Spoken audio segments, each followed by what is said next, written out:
নমস্কার বন্ধুরা, আজকে বানাচ্ছি ধনেপাতা চিকেন।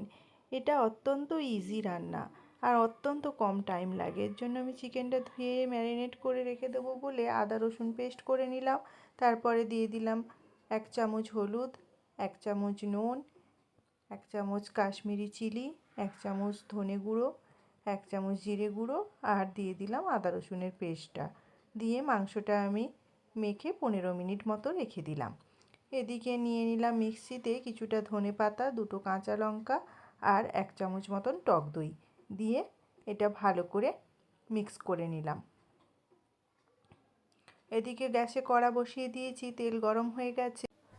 দিয়ে দিলাম কিছুটা সর্ষের তেল আর ফোড়নে দিয়ে দিলাম 2টো তেজপাতা, এলাচ, লবঙ্গ, দারুচিনি দিয়ে কোচানো পেঁয়াজ দিয়ে 1 চামচ হলুদ গুঁড়ো, 1 চামচ নুন আর ম্যারিনেট করে রাখা মাংসটা দিয়ে দিচ্ছি। দিয়ে ভালো করে নেড়েচেড়ে 5 মিনিট ঢাকা দিয়ে রেখে দিলাম।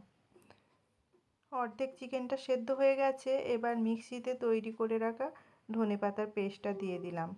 বাচ্চা খাবে বলে আমি বেশি কাঁচা লঙ্কা দিইনি, তাই পরে কিছুটা কাঁচা লঙ্কা অ্যাড করলাম। ব্যাস, রেডি হয়ে গেল আমার ধনেপাতা চিকেন। এটি রুটি, পরোটা, লুচি, ভাত সব কিছুর সাথে খেতে অপূর্ব লাগে। এখানেই ভিডিওটা শেষ করলাম বন্ধুরা। ভালো থাকবেন, সুস্থ থাকবেন, সাবধানে থাকবেন আর আমার ভিডিও ভালো লাগলে লাইক, কমেন্ট ও সাবস্ক্রাইব করবেন।